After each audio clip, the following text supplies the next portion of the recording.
Tim Ballard is a former federal agent on a mission to end human trafficking around the world, has helped to rescue 6,000 survivors. Hey! Child trafficking is considered to be the biggest, the fastest growing industry. It's called an industry. Child trafficking is an industry, billion-dollar industry, fastest growing industry. The hate that we have to have in our hearts for child trafficking to be an industry. It's no longer just onesie twosie for the perverts out there who got a mental illness that they just haven't had squared away or taken care of anymore.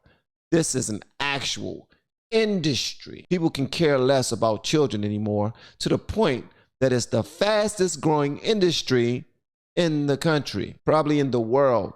Billion-dollar, come on, man. This is nuts, man. I don't even know what to say.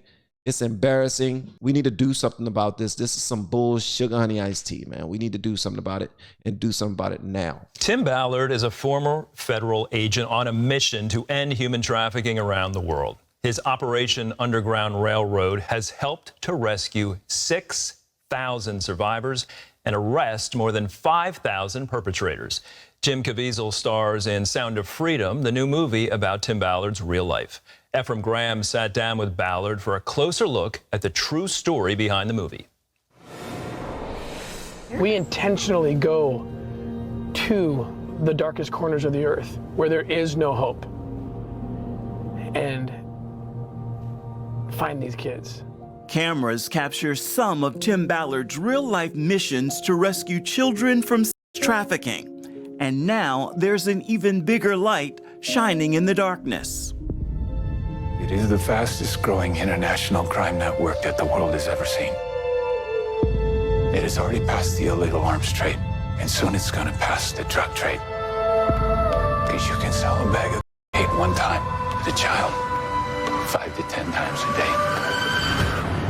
God's children are not for sale. The Sound of Freedom, starring Jim Caviezel. Rescatar niños, ¿verdad? Puedes ayudarme a encontrar mi hermana. Te lo prometo. Jim Caviezel portrays you in the film. Hold on, before we go back, I just want to say this, man. Did y'all hear what he said? It's past the gun trade already, fastest growing, and it's about to pass the drug trade, trafficking people. He said you can sell a package of drugs once. You can sell a child multiple times in a day. You can sell them multiple times.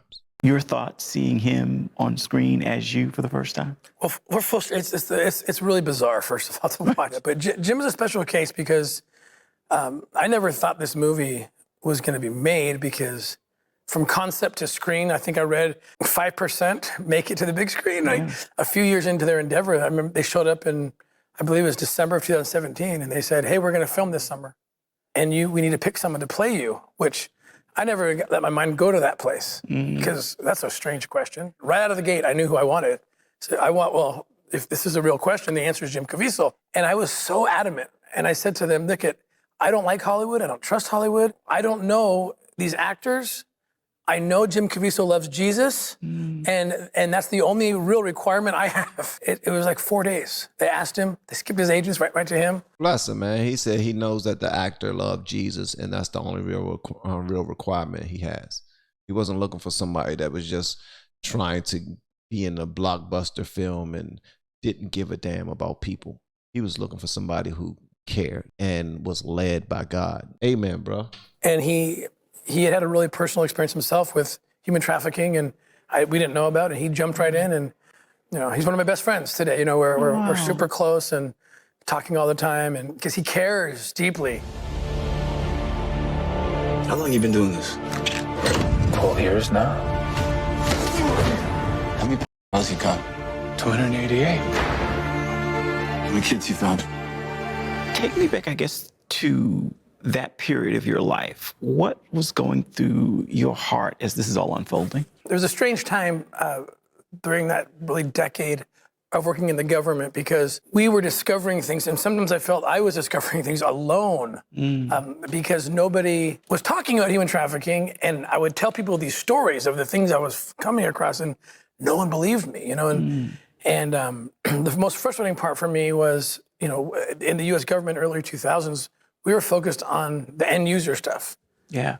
The child exploitation material hitting someone's computer, but you keep asking the question, where are the kids? Where are the kids? Where are the kids? Jim Caviezel says a line in the movie that so represents how I felt, when it's like, this job tears you to pieces, and I need a chance to put those pieces back together.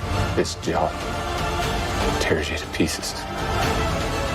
And this is my one chance to put those pieces back together.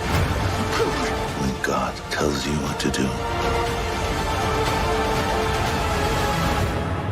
you cannot hesitate. And really, it was my wife who, because I could have been convinced that my own family was more important than someone else's, which is not true. But I could have been convinced that I can't afford to quit my job. And ultimately, it came down to a conversation I had with my wife in the second week of December of 2013. I was being, even though I'd had many very, very powerful spiritual experiences, both of us, that we had to do this. We had to quit. We had to pursue these operations. And I was so scared because I just come across these stats, and one of them was 5% of nonprofits don't make it through the first year.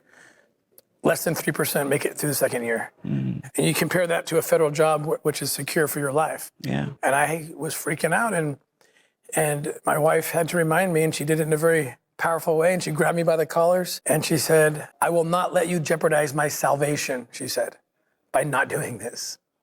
And it was just like, for Homeland. Wow. Says, you're not going to jeopardize my salvation. You're going to do the right thing in the eyes of God. Wow. This right here is, I ain't going to lie, man. I don't like watching stuff like this. I don't, man. I don't. Especially knowing that this movie is a true story. It's like watching a damn snuff film. I'm not going to sit here and watch no snuff film. But it also give you the information necessary to know that it's real out here. People go missing all the time. And we see why. And they're getting younger and younger and younger and younger and younger. Security, we can't go off rescuing Honduran kids in Colombia. Which means she'll disappear for good. Imagine walking into a room right now, seeing an empty bed. What we do? You quit your job and you go and rescue those kids. when she said that, that's when I really put it into perspective. You're right. Why are we here on this earth? Like, we're not here just to have fun or just live a life of ease and luxury or something. Like, and she followed up that little warning statement with, and if we end up living in tents because we have to sell our house, I don't care because I'm more worried about my meeting with my maker. And so that was my wife's, lesson to me. And I was like, you're right. So I leaned on her until I figured out my own faith. And then we jumped in. Since leaving his Homeland Security job, Ballard's Operation Underground Railroad organization has rescued at least 6,000 children from modern-day slavery. He and his wife have even adopted 2 of them, growing their family of 7 to a family of 9. God prospered us in the end, and as dark as the world got, I recognized for the first time being outside the government that there's a lot of light too that comes. Ephraim Graham, CBN News, Orlando, Florida. This dude need to run for president, bro. No bull. It's a rarity that people will just pass over themselves and their own safety and their own lap of luxury, especially if they've worked many years to secure the type of lifestyle that they wanted to secure. When they have a family, he already had a family of 7, and now he has a family of 9. Wow, this is wild. I gotta go see that movie, man.